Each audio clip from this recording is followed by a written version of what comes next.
Smash Factor. Ripping driver, going for it. Oh my goodness. How about that tee shot? That is crazy how far that is. Wow. John Daly, take a back seat, big fella. How about that drive? That's an aggressive line. That is beyond long. Look at this, he's just driven the green. He has just driven the green. I guess hello world, huh? Welcome everybody to the Smash Factor Week 38 on the 2022-2023 PGA Tour, the final major of the year, the Open, the British Open, however you want to call it.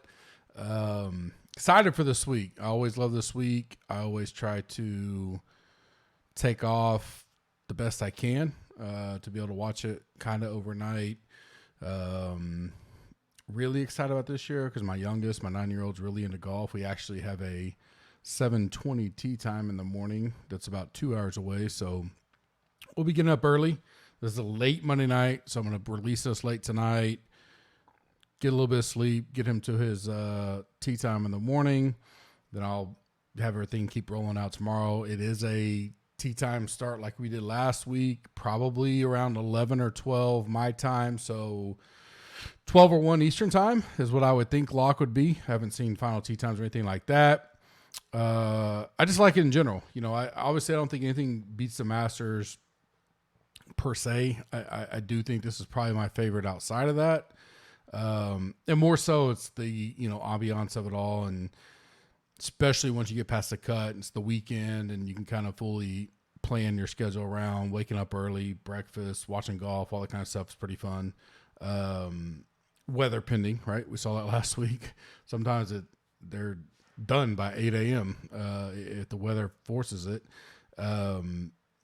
Masters will always have that, and I think some of the Masters comes with it's the first major of the year, so much anticipation. We hadn't seen a major. I mean, look, it's July 17th, so July 19th we start the tournament, and 20th. It'll be April, first week, second week of April before we have another major. So a lot of build up there, but the Masters is the Masters. But I really, really do enjoy this tournament. Excited for it.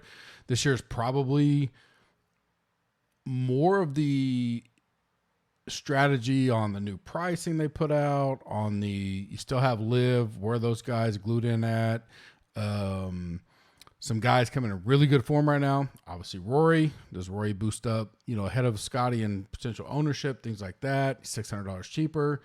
I would imagine that kind of things. A lot of storylines around here to build around that really makes it intriguing to me. You got, we'll get to it in a little bit, but what is it?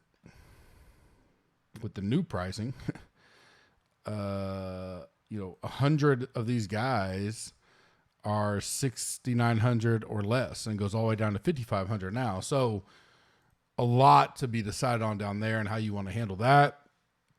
If you'd like to join us, check it all out. Links in the description. New pricing went out a few months ago. We won't have any big specials, anything like that. We don't do the weekly stuff. You can get a weekly package, monthly and annual, but not the big hype, discount, all that stuff. Our next big push will be probably football, but you can join now. We're rolling in a lot of best ball talk. We still got the FedEx Cup. We'll have big prizes on DraftKings. We're talking Underdog. They have their big FedEx Cup push that's already out. So a lot to be, still have before we get fully into football season. But you come check us out if you'd like to. Link is in the description. It includes a 7-day risk-free trial. Last week, missed the pod. First one I missed in, I really don't even know, years. First week of golf I missed on a podcast. Now I still got everything out for the premium members. But I was off-site 4 days. It was very difficult to even get what I got out to the premium members. So pod was not an option. Probably good. Maybe for a core, 1 to 3 max build, I'd have to say my worst ever because it was the first time I've had my main bullet. So the big lineup I put in every week went 0 for 6. First time I've ever had that happen. Not even really close. I don't know if I went 1 for 6 or 2 for 6. And it was 0 for 6. The other 2 lineups, what I consider my 3 max, weren't near as bad, but not great or anything. Some of my MME stuff was okay. I wound up returning some money on that, but just nothing right on the main one. So hopefully not like golf. We like to have recent form and momentum coming in. I've won 2 4 tickets, so I have those going in this week. I'm excited for that. Kind of got to just put that out and say it's a new tournament. Last year, this was my biggest winning week of the year. Crushed it, all over the place, left and right. Had not done any Fantasy Golf World Championship tickets last year. Entered the Sunday one, the very last contest. A little bit different schedule this year, obviously, because the Fantasy Golf World Championship's already into the finals now. But I won that contest, wind up getting to the finals of the Fantasy Golf World Championship. So this was a good time last year. Hopefully we can work on that and build that in this week. Listener League is up. This is the final Gups Corner Listener League.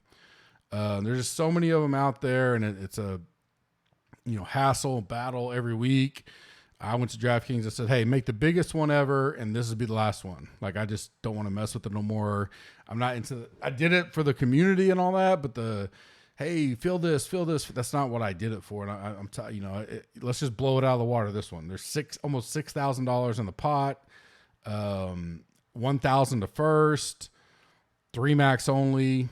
Let's fill it up. Links in the description. It will be the last one ever. I'm not doing them no more. I don't want to do them no more. Let's kill it. Let's blow that one out of the water and do well there. Last week's winner, More K 031, 489.5 points. Really a lot of overseas flavor. Lowry, Hatton, Clark, Fox, Bobby Mack, Luton. Bobby Mack gets him there late on Sunday. Didn't even have Rory, but a nice solid build all the way around. Very nice build. Hopefully he had that in some other contests. Let's see who can join him this week in the biggest ever of Gups Corner. Course preview, I'll always default to Kenny Kim on these. I'll preference all this with saying there is going to be a lot more of gut instinct, gut play.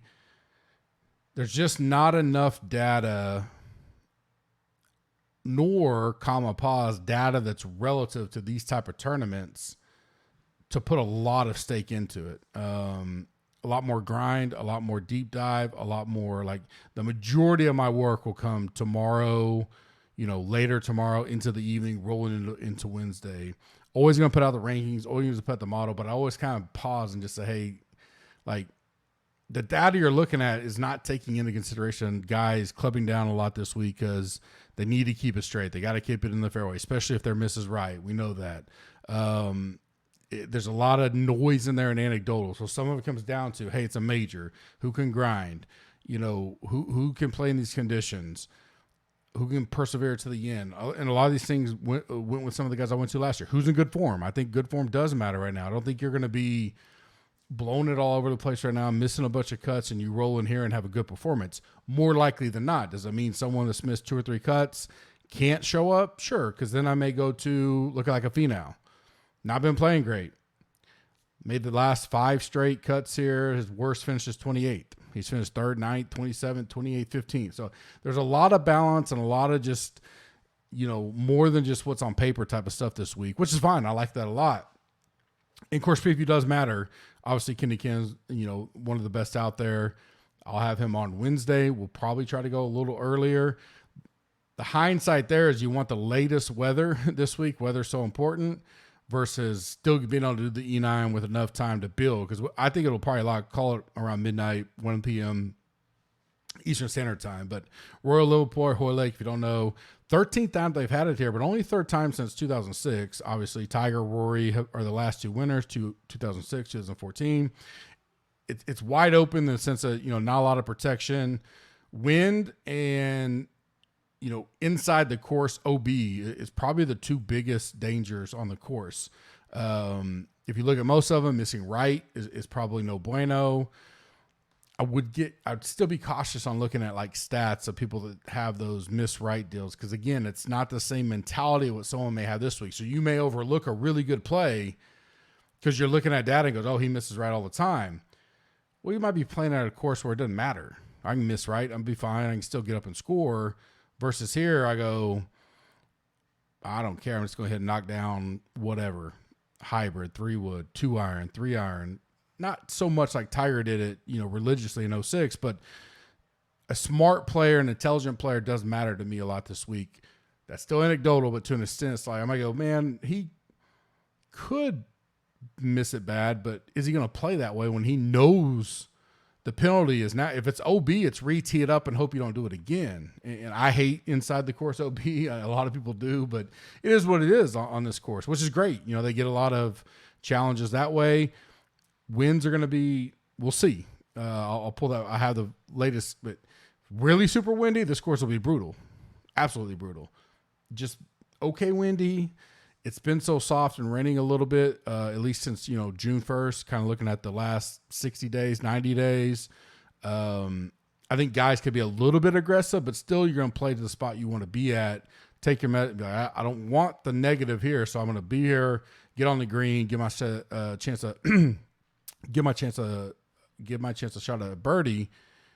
So I think you can play it many different ways this week. The latest is the greatest type of info this week is kind of what I wrote down, just researching everything, looking at the course, because I think it really matters on that win, especially Thursday, Friday, because we can't control the weekend, right? We're just trying to get guys to the weekend, give us a chance to win. Let's see what happens. I want as much information late as possible. I'll listen to every single presser in the world. My wife will probably be crazy with me playing golf pressers and everything while we're on the road driving to Tulsa and back tomorrow. But I want as much info, and I hate to say on this kind of week, I'd rather take that anecdotal, which is a little bit better than anecdotal, from the players. What are they telling me? What are they saying? How do I interpret it? Versus looking at my model type stuff. I just would this week, and if I'm wrong, I'm wrong. We'll see how it works out. Accuracy off the tee is obviously going to be important, but I comma pause there again. It doesn't mean go pull the best accurate drivers in the world right now, because more times than not, those guys are being judged on shots that they're not going to play this week. You need a good game, a good short game, and you got to be able to make putts. I think that does matter. A little bit different here, obviously, but I do think the short game and putts will be a big deal. Weather right now. So Wednesday, they got a little bit of rain today. Wednesday, Thursday, Friday all look about the same. You get those 50 to 60 degree weathers. Winds are, call it 8 to 16, 17 miles an hour, pretty much across all 3 days. Why do I care about Wednesday? I really don't, but at least tomorrow we'll see them on the course. A little bit of rain tomorrow. Then we see them Wednesday when we're watching, live at the Open, get some comments, reactions, stuff like that. But it's pretty much like it's going to play Thursday, Friday, almost like it will Wednesday. So doesn't mean a lot, but I do, it's pretty consistent. That's the other deal, is like, if I saw big ups and downs those first 3 days, then maybe go, man, a couple hours here, a couple hours there could be crazy. But when I see virtually the same forecast for 3 straight days, plus or minus a little bit, I'm like, all right, I feel a little more comfortable. That's how it's going to play. A little bit of wind, enough to keep scores in check. They're probably still going to take advantage of it the first 2 days. Right now, Saturday looks like could be a complete shit show. I mean, up to 40 mile an hour winds, from even at 7 a.m., it's 24 mile an hour gust all the way up to 31, 37, 35, 38, 42, which is crazy. 31. So do I believe in all that yet? Not necessarily. Does it even matter to me? Kinda. I do still want to go, all right, who do I think can make the cut? But if he makes the cut, based on what I see, almost 48 hours from right now on the weather, who can grind it out if I think that's going to be a thing? Maybe this all clears up and it doesn't look as hard come Saturday and Sunday. But pre-cut right now, you could lean PM AM a little bit. But really right now, I have no lean at all. I don't think pre-cut, I don't really factor in much of it at all, which is good. I don't mind the wind and the craziness. I just don't want it to be a big pre-cut determining factor where it really hurts us. Cut, I think +1, +2 probably makes a cut this week. Winner, depending on Saturday, I think we could have like a -11, 12, 13. If Saturday isn't as bad, maybe we get a 16, 17, could be 18 type number. Some winners in the last 10 years: Clark, Ernie Els, Mickelson, Rory, Zach Johnson, Spieth, Molinari, Morikawa, Cam Smith, obviously last year. Runners up: Cam Young, Spieth, Fleetwood, Rory, Rose, Schauffele, Phil, Fowler, Garcia, Stinson, Scott, DJ, Phil. So, I mean, there is some and just kind of looking through all the numbers, there is some, how do they play in majors overseas in general, the Open more specifically. I factor that in, even though all these courses can be completely different. There's some that are a lot closer to this, and there's some that are not even remotely close. Just in general, time changes, all that kind of stuff. How are people playing over there in their history of being there? Am I going to move someone out that's never played over there? No. Am I going to put someone in automatically because they've had a good run? Not necessarily, but it does factor into the overall decisions for me this week. Stats I'm looking at: good drive, stroke gain irons, opportunity side 18 feet, bogey avoidance, par 4 DK, and good approach.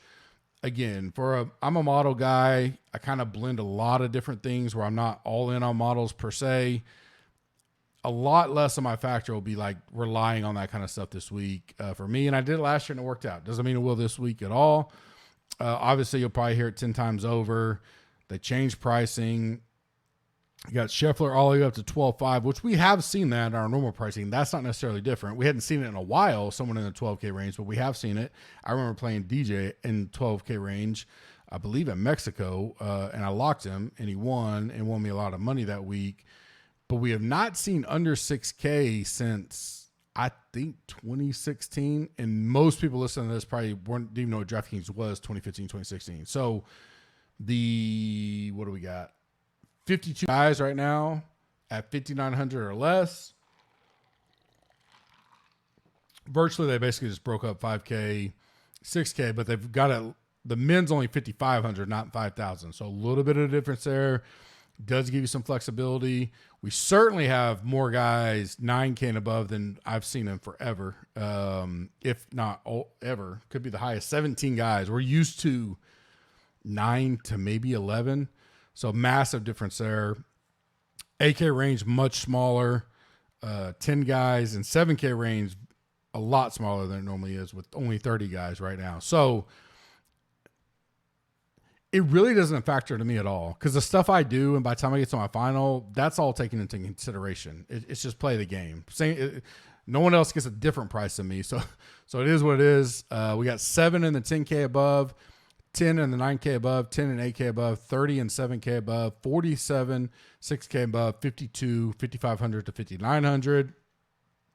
Again, not a big factor to me in the grand scheme of things because it's really still going to come down. I mean, they didn't change the salary to 52,000. So it's not like we can, I mean, it is what it is, right? If you want to go cheap and go to the 57 and you really like someone, cool. No different than if you really fell in love with a 6,200 type guy. I don't really factor it too much at all.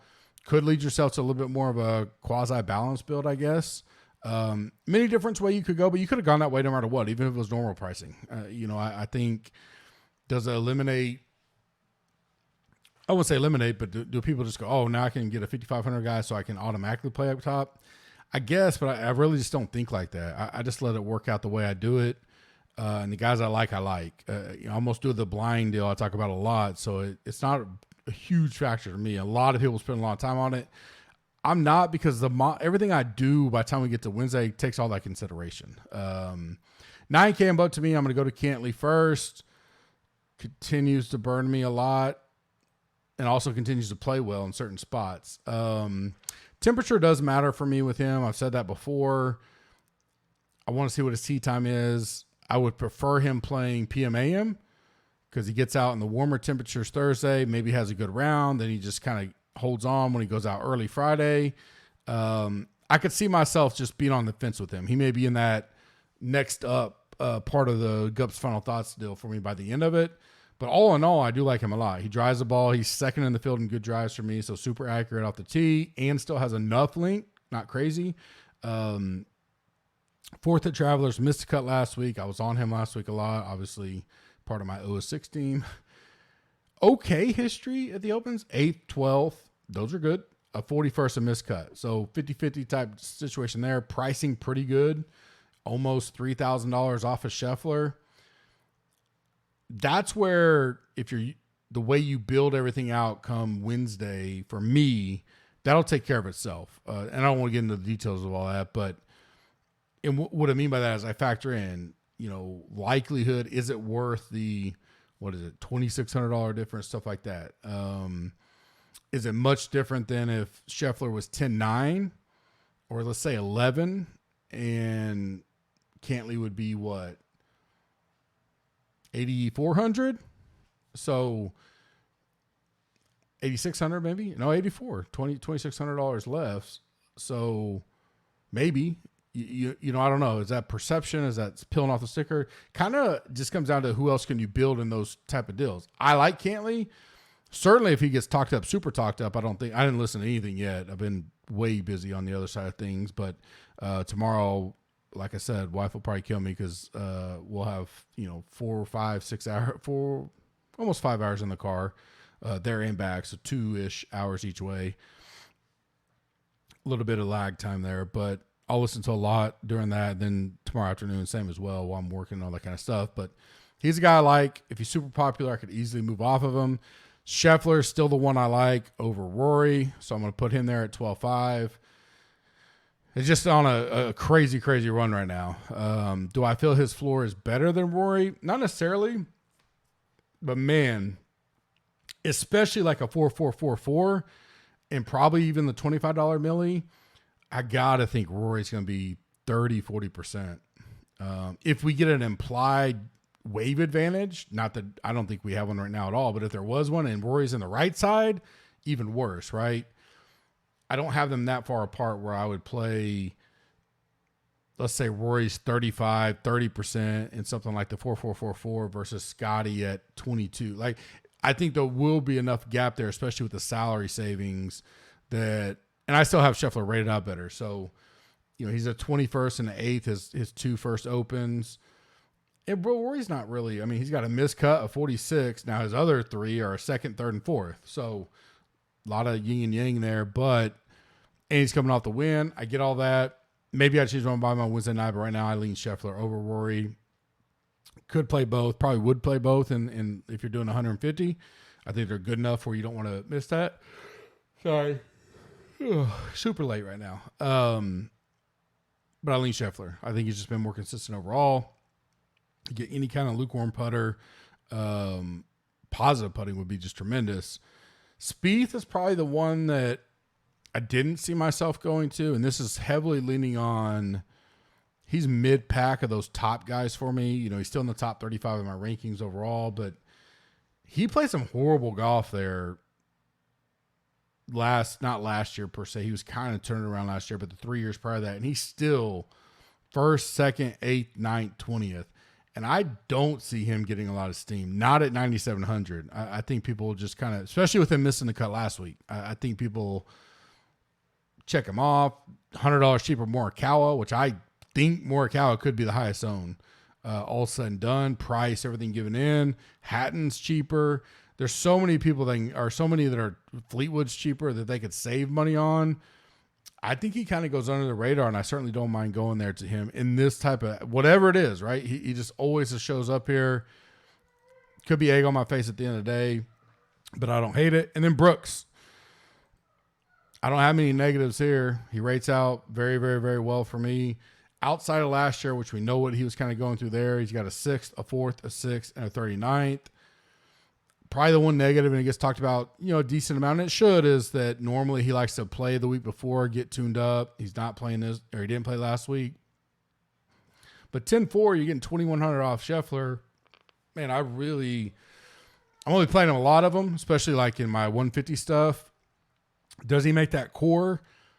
He's one I'd love to hear, like a true conference. Where's his mentality at? What's he think? As soon as I heard him talking about the course at the U.S. Open, I knew he probably was, like, when he gets it checked out, not fully, but kind of like that, he doesn't like that. And if I think this is going to play super easy, it probably knocks him down some, because he's made it very clear he likes that, 9 under, 10 under wins it, maybe 12, 13. But if you start flirting with 17, 18, 19, I think it bumps him down for me personally. We'll see. AK range, Bryson. I like Bryson a lot. One of my favorite plays right now. I think he will play smart. He'll play the course. He's done that before at other majors. He may not even pick up a driver if he doesn't have to, if he doesn't want to. He's another guy I'd like to see a press conference on. $800 though. I like him a lot. Be hard for me to get off of him. Does he make like the core? We'll see. But he's definitely up there, one of my top 20 guys I'm looking at. in general with the performances he's had lately. I watched a decent amount of the last 2 lives. He was using some knockdown clubs there, a lot of 2-3 iron or something more to that extent. Was he preparing for this? I don't know for sure. I kind of think he was looking ahead. I mean, let's not forget he is intelligent, very intelligent, but 8,800 really puts him in the wheelhouse. Justin Rose, 8,000. I like that a lot too. And I think he's going to probably make the betting card 60, 70 to 1, depending on when you can look around. His last 4 opens, 54, 2nd, 20th, and 46th. He did miss the cut last week. I hope that kind of puts a little bit off of him. But at 8,000 flat, especially if I think the weekend will play hard enough where we're in that 11, 12, 13, 14 under range, I like him even more. But I see myself playing a lot of roads this week for sure. Finau's a guy, so he's third up. Finau is a guy, I don't want to say like baby Spieth in the situation, but mentally I would have thought, man, Finau's just not in a good groove right now. And he's not. But 27th, 9th, 3rd, 15th, 28th. And there's been some years there where he wasn't coming in great form. There's been years he was coming in good form. But top 28 or better in all 5, never missed a cut. It kind of makes me feel like he likes this kind of stuff. And at that price, 8,200, probably lower owned than he should be for his talent based on form. I don't mind taking a chance on him. Wyndham Clark, I do like 8,700. He's the bubble boy. I should have said Brooks is the bubble boy. Sorry about that. And the only reason he's a bubble boy is because I want to feel that I would love to hear his presser and kind of get where he's at because he's pretty straightforward in those. Has nothing to do with ownership or anything like that. I think he'll probably be somewhat low owned in general. Clark, I feel, could be not super high owned, higher owned for where he's at. Won the Open. We know that. Coming in still in good form. 29th at Travelers, 25th at Scottish, which some people, will utilize that. They go, oh, well, he played, Scottish last week, played well. He's been in great form, 8,700. I could see him getting steamed up a decent amount. And I'd pay $100 more for Bryson at half the ownership. I don't know if that's going to be the case. I'm just saying that's a, maybe type deal. That's why I have him as a bubble boy. 7K range, Benny On. I mean, he was one of my positive things about last week. I did have him. He finishes third, hit or miss at times. But he's made his last 3 opens with a 26 2 years ago. Third last week, playing with good form. 7K, in this kind of field like that, I really like him a lot this week. I'll have plenty of him, MME stuff. He'll flirt with some 3 max. We'll see if he makes that. 20 max, certainly.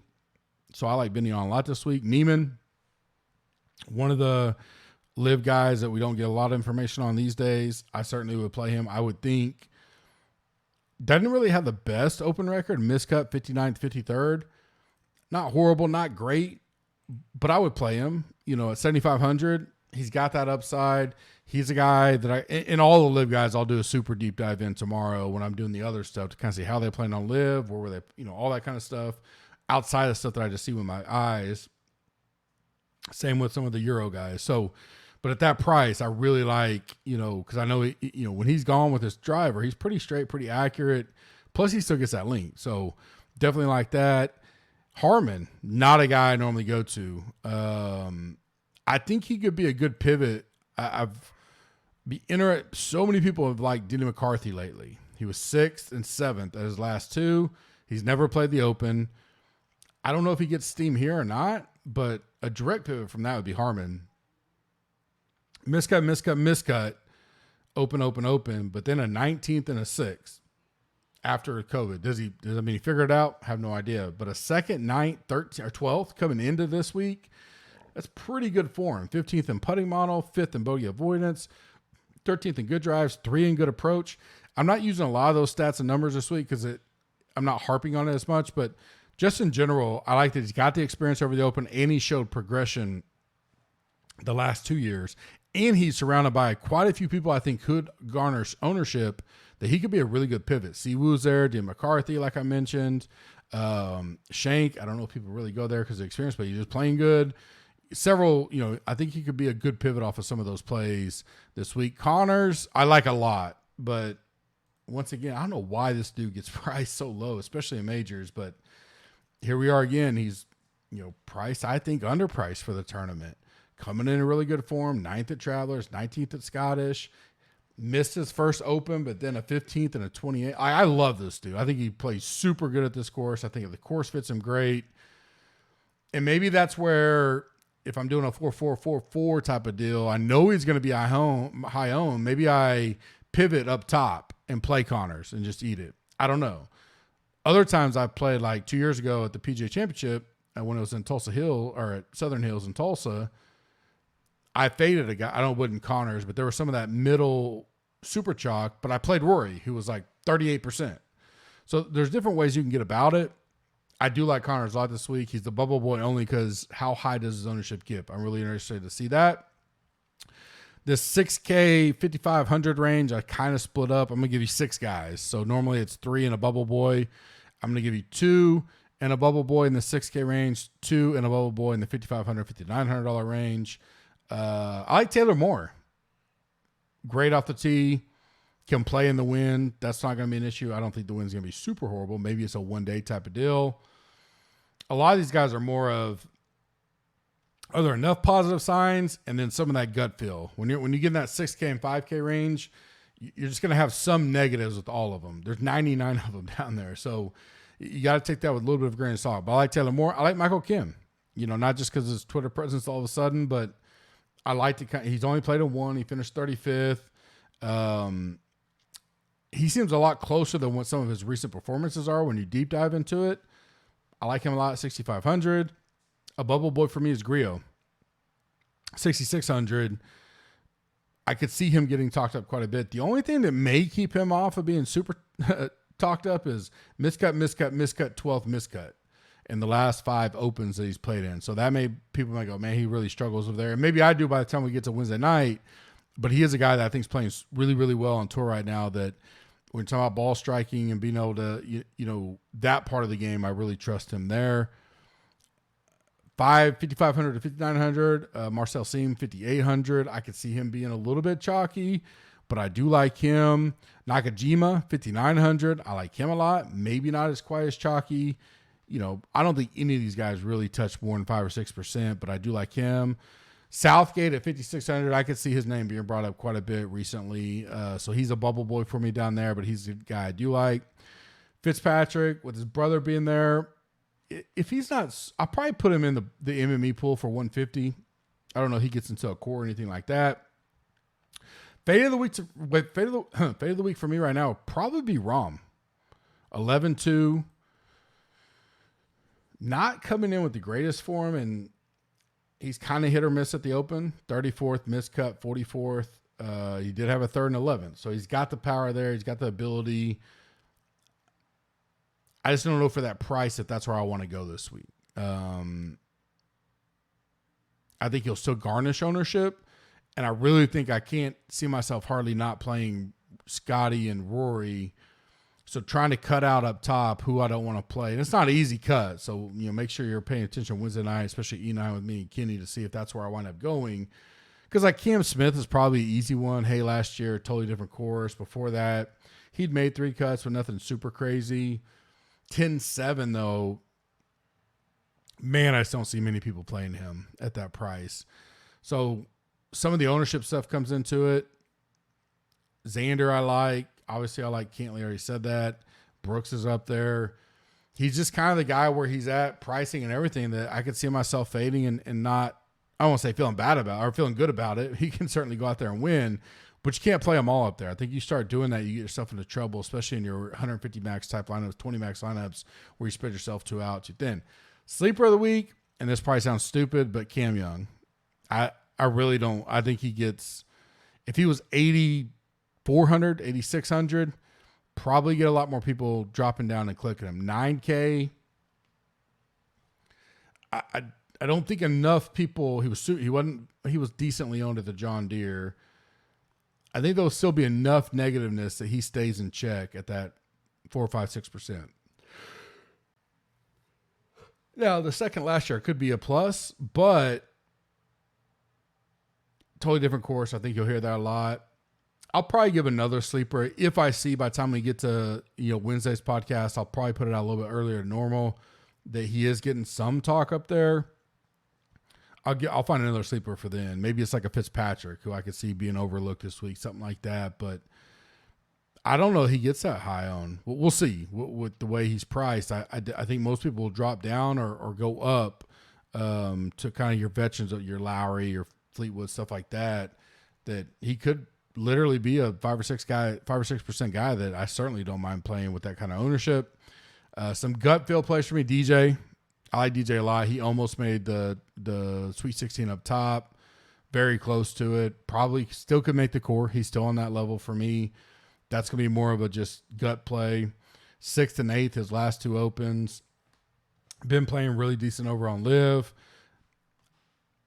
Surprisingly, not surprising, that's a bad word, but he is a lot more intelligent than what people give him credit for on the golf course. Straka, not a guy I play a lot of. Don't want to jump on him coming off the win just because of that. But some of the things I look at, he's okay. Like he for 7K flat, if he's like a 4 or 5% guy, I don't mind playing some of that. Cam Smith, already mentioned. I'll probably definitely go there and some MME stuff because I just think he's going to be super low owned at that price. I think people will either pay up for ROM or drop down if they're going to go in that range. Then Chris Kirk, I kind of like him, 7K range. You'll probably hear some comps to TPC Sawgrass, things like that. He's played well there. 21st and a 14th coming in after a little bit of law for him. So I don't like my course fit where I took like 6 or 7 courses that I thought were somewhat in the ballpark here. Nothing's going to mock this, 1 for 1, but he was 5th in that. 7K, I really kind of like some Chris Kirk this week. Betting top 5 of the pop and 2 long shots provided by Underdog and Price Picks. That link is in the description. Use the code GUP, dollar for dollar match. I told you the big FedEx Cup Underdog best balls are up. Obviously the NFLs are rocking and rolling. 15 million for their biggest one. Prize Pick, I put up my picks every night. I'll have my round 1 plays Wednesday on that podcast. My top 5 I like right now: Brooks 20, Hatton 25 to 27, Cantley 25 to 28, Rose 70, Spieth 35. Those are the ones I'm kind of eyeing early. 2 long shots I like: Kirk, who I just mentioned, 250 to 1. So if you're one of those that got those each ways, maybe you jump on that. Then Benny on 125 to 1. One and dones I like: Brooks, DJ, Cam Smith, Cam Young. Those are guys you may play if you're kind of out of it. Spieth and Rose are another I don't think get a lot owned. Obviously, if you've been saying Rory for this week, you probably want to play him. Scheffler, you probably want to play him.